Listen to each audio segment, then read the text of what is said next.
My mother-in-law took the microphone out of the gallery director's hand before he'd finished thanking the sponsors, pressed it to her chest like she'd been rehearsing the moment for months, and told a room full of collectors and press that she was the one who taught me to blow glass in her garage when I was 22. My name is Ren.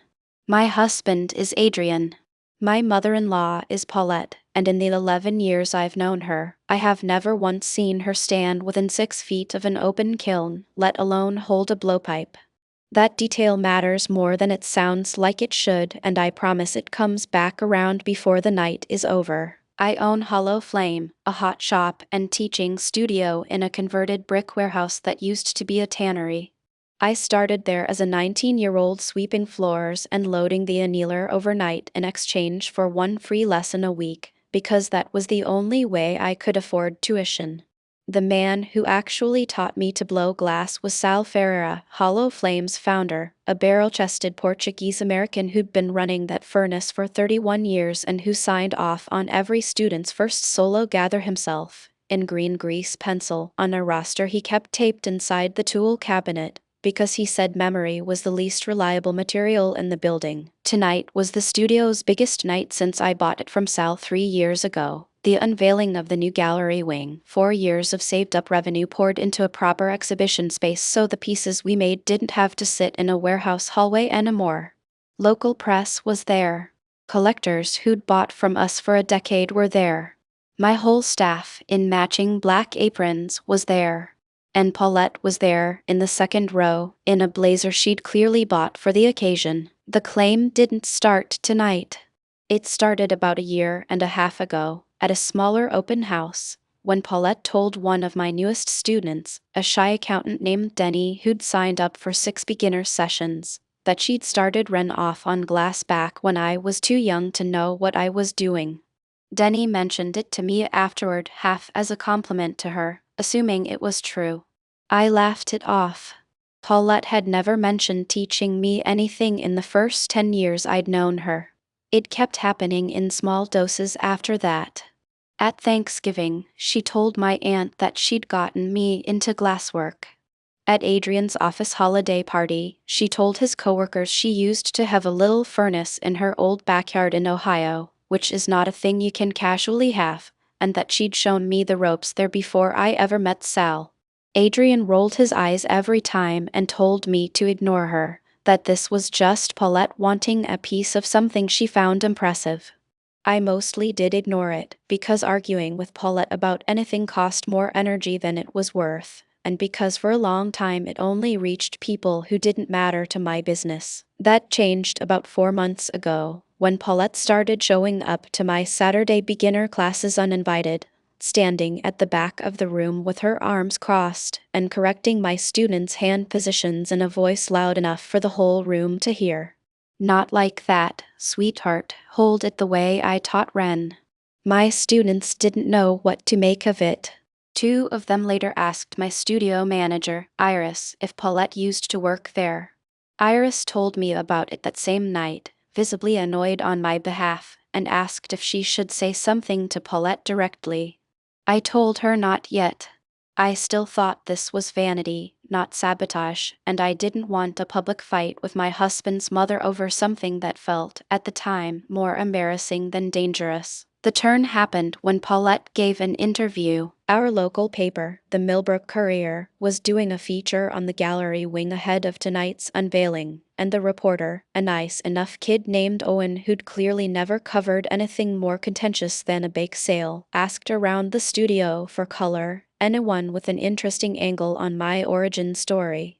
Somebody, I still don't know who, gave him Paulette's number. She told him, on the record, that she'd introduced me to glassblowing as a young woman back home, that she'd always known I had a gift, and that watching Hollow Flame grow into a real gallery felt like watching her own teaching finally get recognized. Owen printed it almost verbatim, 2 paragraphs from the bottom, under a photo of the new wing's front window. He never called me to check the claim, because it wasn't presented as a claim, it was presented as a proud mother-in-law's quote, harmless color for a puff piece. Sal saw it first. He called me at 7 in the morning, and I could hear in his voice that he was trying to keep it light and not quite managing it. Ren, who the hell is Paulette Voss, and why does the courier think she taught you to gather a punty? I read him the paragraph over the phone. He was quiet for a second and then he laughed, but it wasn't a real laugh. Sal had trained me for 4 years, and paid overtime on his end more nights than either of us ever mentioned out loud, and now a woman he'd met exactly twice at holiday parties was in print taking that from him. In the same week his own name was on the gallery wing's dedication plaque as founder. I called Paulette. I asked her, as calmly as I could manage, why she told a reporter she'd taught me glasswork when she knew that wasn't true. She didn't apologize.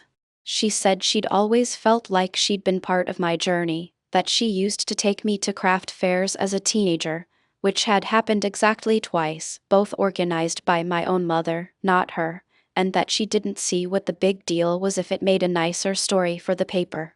Adrian tried to talk to her too, and got a version of the same non-answer, plus a comment about how I was too sensitive about who gets credit for what for someone who owned an entire gallery. I decided, that week, that I wasn't going to let this die down quietly the way it had every other time. Not because of my own ego about it, I genuinely don't need public credit for my own hands, but because Sal had built that furnace room with his own money in 1994 and trained 3 decades of students in it for free labor and grocery store wages, and I was not going to stand in a gallery he helped make possible and let his one clean legacy line get quietly handed to somebody who'd never touched hot glass in her life.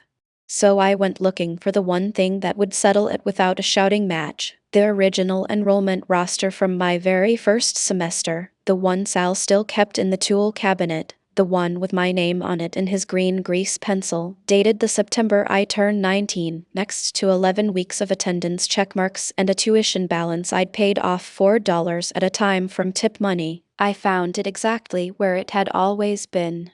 Sal let me photograph both pages and had it laminated, half as a joke and half because he said if we were doing this, we were doing it properly. Tonight, Paulette waited until the ribbon cutting was over and the director had handed the mic around for a few short remarks, mine, Sal's, one of our biggest collectors, and then, while I was still walking back from the podium, she reached over, took the microphone from the director's hand before he'd fully let go of it, and told the room that she wanted to say a few words as the woman who started all this.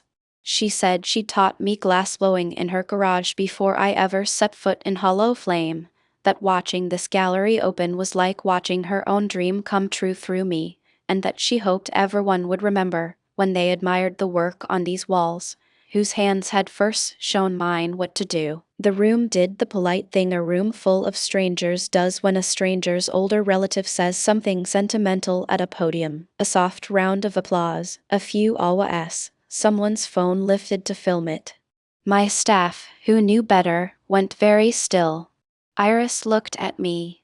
Sal looked at the floor. I walked back up to the podium and asked the director, quietly, if I could add one more thing.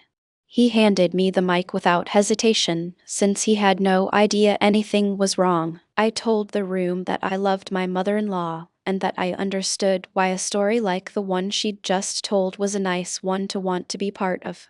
Then I said that Hollow Flame's teaching program has kept every enrollment record since it opened in 1994, because Sal Ferreira, standing right there in his same worn leather apron, has never once trusted memory over paperwork. I held up the laminated roster page, angled it so the closest phone cameras could actually read it, and read the header out loud. Fall session enrollment, 1990. The September of my 19th year, my name printed in Sal's own handwriting, 11 attendance checkmarks in his green grease pencil, and a tuition ledger showing I paid my own way, $4 and $8 and $11 at a time, until it hit zero the following spring. I said that as far as that roster was concerned, and as far as 3 decades of Hollow Flame's own paper trail was concerned, there had only ever been one teacher in this building, and he'd been standing behind me the entire night wondering if anyone was going to say his name out loud. Then I asked Sal to come up, and the applause this time wasn't polite. It went on long enough that the director had to gesture for a photographer to actually get it on camera for tomorrow's follow-up piece. Paulette didn't storm out. She's not a storm-out kind of woman. She prefers to leave a room believing she's the only one who noticed she was leaving. She set her wine glass down on the nearest pedestal, told a cluster of my aunt's friends that the room had turned nasty, and left through the side door near the coat check 20 minutes before the event actually ended.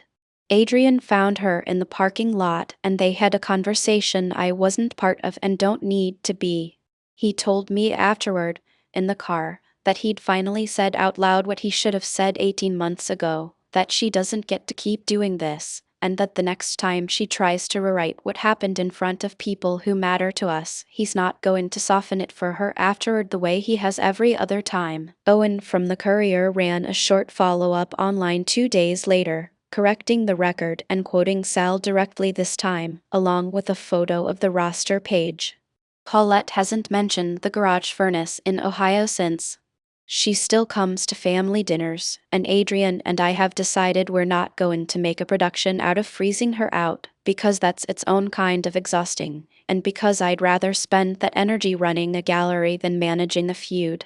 But Sal keeps a photocopy of that roster page taped up in the tool cabinet now, right next to the original, and every new student who asks about it gets the same answer from him. Paperwork remembers what people would rather forget, so keep yours. The gallery wing is fully booked through the spring. Denny, the shy accountant who started all this by accident, finished his 6 sessions, then signed up for 6 more, and last month he gathered his first solo piece off the pipe under Sal's supervision, green grease pencil already reaching for the roster before the glass had even finished cooling in the annealer.